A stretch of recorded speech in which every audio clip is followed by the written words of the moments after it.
일본은 한국에 다양한 루트로 메시지를 보내면서 양국 간의 관계를 가늠해보자는 자세를 취하고 있습니다. 그런데 최근 일본의 방위상인 고노다로가 공개한 사진은 굉장히 노골적인 메시지를 보내는 게 아닌가 하는 논란이 됩니다. 그렇다면 일본이 한국의 이 시점에 이러한 사진을 공개하는 저희가 무엇이며 앞으로 어떤 일이 생길지 알아보겠습니다. 또한 일본은 최근 한국과 벌이는 다양한 갈등이 있는데 여러가지 케이스를 통해서 양국 관계를 살펴보겠습니다. 크게 6가지의 정황이 한일 간에 펼쳐지고 있습니다. 첫 번째, 고노다로의 트윗, 한반도 사진. 일본은 한국과는 달리 트위터가 매우 활성화되어 있고 미국의 트럼프 대통령이 트윗으로 매일 메시지를 던지고 정치를 하듯이 일본도 아베 총리를 비롯해서 각종 장관들과 강요들은 트위터를 정치 메시지의 통로로 이용 중입니다. 작년에 수출 규제가 자행되며 주일 한국 대사를 불러서 호통을 쳐서 유명해진 외무상인 고노다로는 이제 방위상으로 직책을 옮겼습니다. 당시 장관 개편 때 스가 관방장관과 고노다로 외에는 모두 장관을 내려놨는데 그만큼 일본 정계에서 고노다로 방위상은 아베 내각의 핵심 인물이라는 것을 반증하고 있습니다. 따라서 그가 내는 목소리는 아베 내각을 대변하고 있는 것이죠. 한때 고노다로는 한국에 와서 현충원을 참배하는 등 한국과 관계가 좋을 때는 친한파라고 불릴 정도였으나 이제 그는 일본의 방위상으로 뜻밖의 메시지를 보냅니다. 바로 그의 집무실에 한반도기가 걸린 사진이 등장한 것입니다.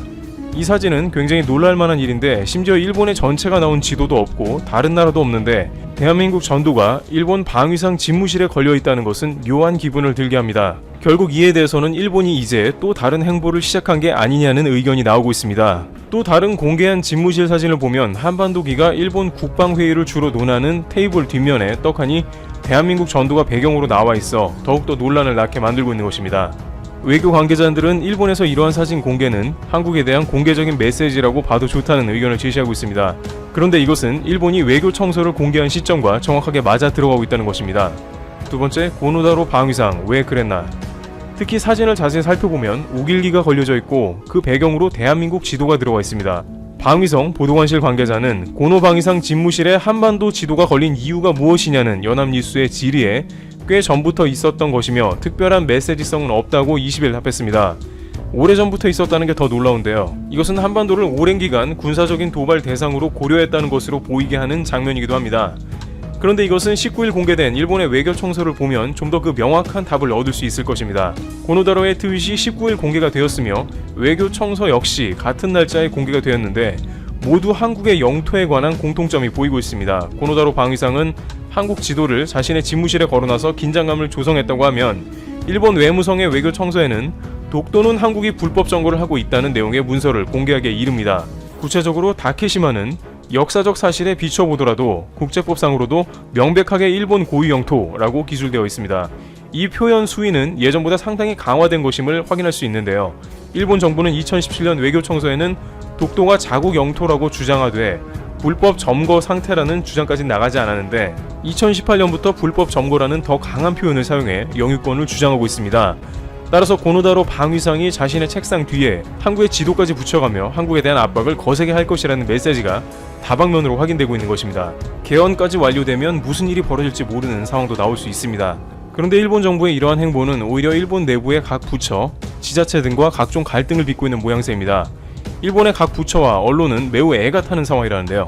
세 번째, 애가 타는 일본의 지자체, 한국 필요하다. 일본 정부의 태도가 이러다 보니 각 부처에서는 당장 엄청난 갈등을 맞는 상황이 나오고 있습니다.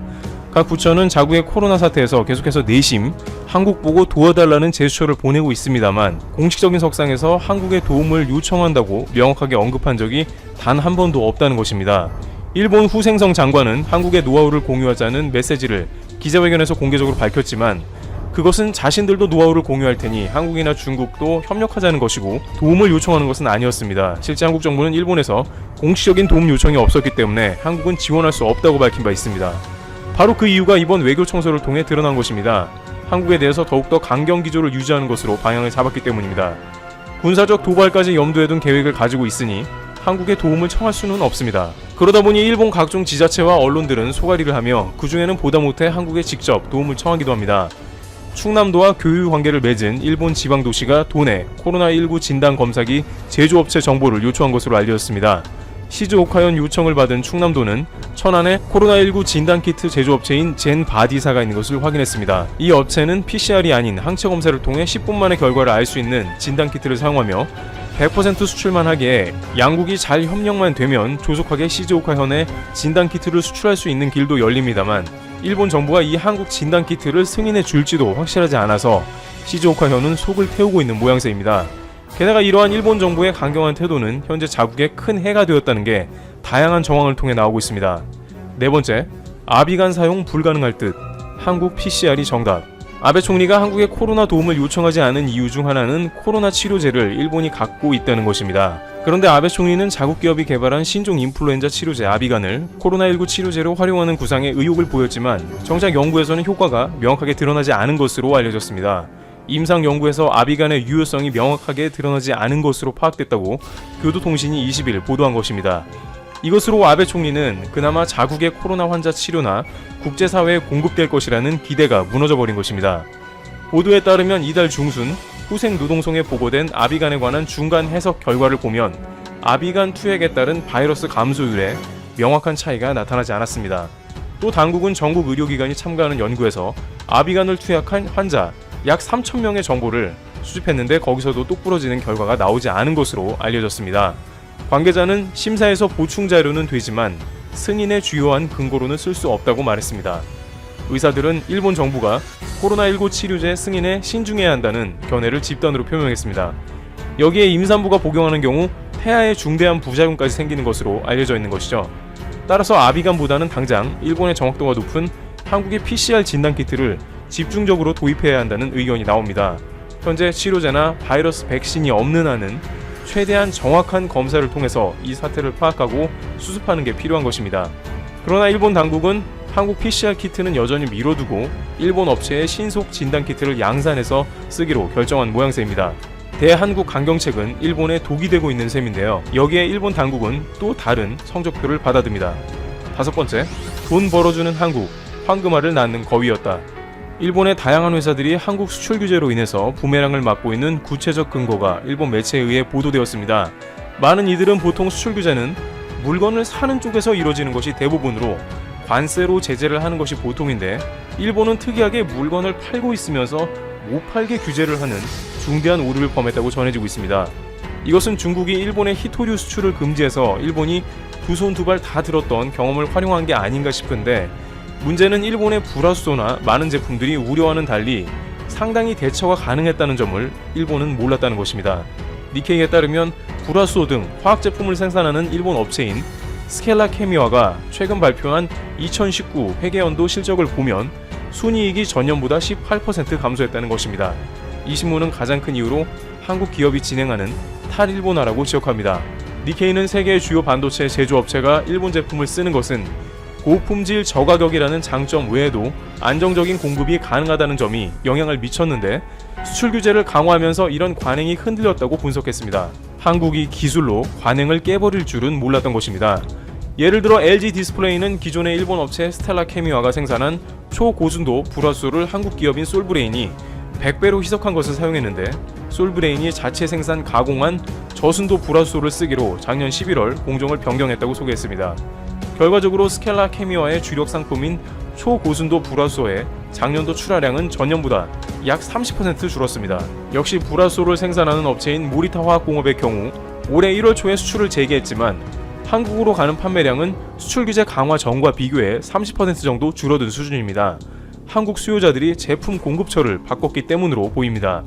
업계 관계자들은 사실상 일본의 수출 규제는 자해에 가깝다며 관련 기업들만 큰 타격을 입고 일본 반도체 산업 생태계는 크게 후퇴한 생채기만을 남겼다고 평가하고 있습니다. 양국 갈등이 일본 기업에만 큰 독이 된 셈입니다. 여섯 번째, 일본 정부 불매운동 불씨를 살려주고 있다. 일본 정부가 한국으로부터 가장 예상 못한 것과 가장 크게 타격을 입은 것은 바로 불매운동입니다. 여기에 일본 정부는 계속해서 한국의 불매운동 불씨를 살려주고 있어 일본 업체의 비명은 계속되고 있는데요. 특히 수출 규제 이후 2020년으로 접어들면서 일본 여행이 조금씩 회복되며 불매운동이 약해진다는 말이 나왔는데 일본 정부는 코로나 사태로 인해서 한국의 입국 금지를 자행하면서 한국 내에서 여론이 악화되는 국면을 맞습니다. 따라서 한국 내의 일본 기업인 유니클로나 데상트 등 불매운동 대상 일본 기업은 계속해서 매출 부진에 시달릴 것으로 보입니다. 또한 안 그래도 일본 관광객 감소로 일본 지방에서는 한국 없는 공백을 실감하고 있는데, 이러한 조치로 인해서 일본 내 한국 관광업은 거의 파산 단계를 밟고 있는 것이 다양한 매체로부터 확인이 되고 있는 상황입니다. 이와 같이 한일 관계는 좀처럼 풀리지 않고 악화일로로 치닫는 정황이 다양하게 포착되고 있습니다.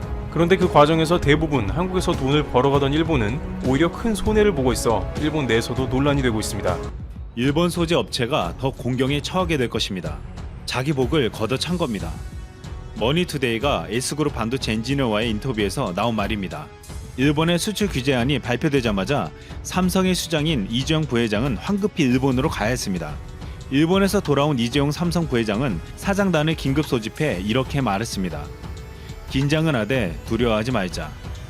삼성은 내년 생산분부터 일본산을 모두 배제하라는 내부 지침을 정했습니다. 중요한 것은 반도체뿐만 아니라 스마트폰과 가전까지 포함시킨 것입니다.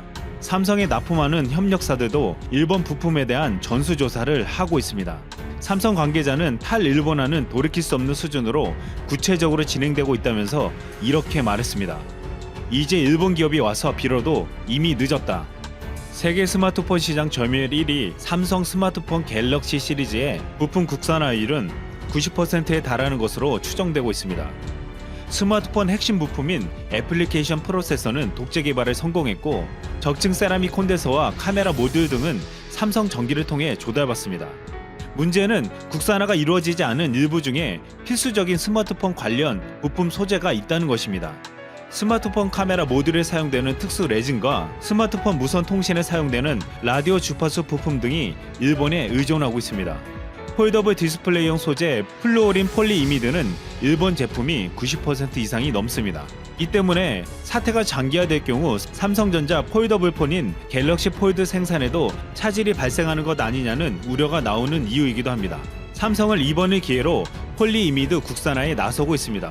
현재 삼성전자는 국산 소재를 확보해 고강도 신뢰성 테스트를 마치고 실제 공정에 투입하고 있습니다.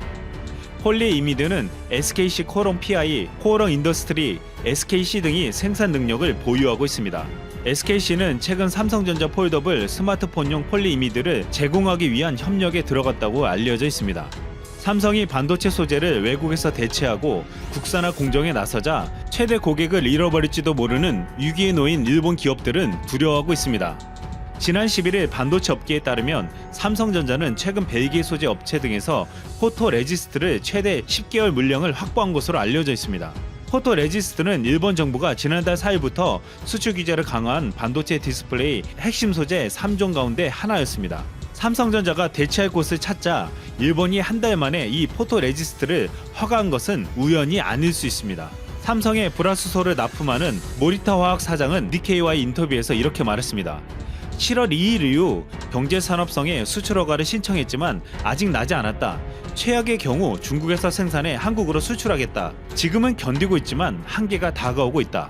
모리타 야스오 모리타 화학공업 사장은 한일 사이에 비슷한 문제가 계속되면 일본 대신 중국에서 한국으로 출하할 수 있다고 설명했습니다. 스텔라 케미파도 싱가포르 해외 공장 생산분을 한국에 수출하는 것을 검토하고 있는 것으로 알려져 있습니다. 도쿄우카 공업은 최첨단 극자외선용 레지스트를 한국 공장에서도 생산해 한국 기업에 납품할 것이라며 이번 수출 관리 엄격화에 따라 한국에서의 레지스트 증산을 검토하고 있다고 전했습니다. 일본의 수출 규제에 일본 반도체 소재 기업들이 분주하게 움직이고 있지만 삼성이 일본산을 배제하고 국산화를 이루겠다는 의지는 분명해 보입니다.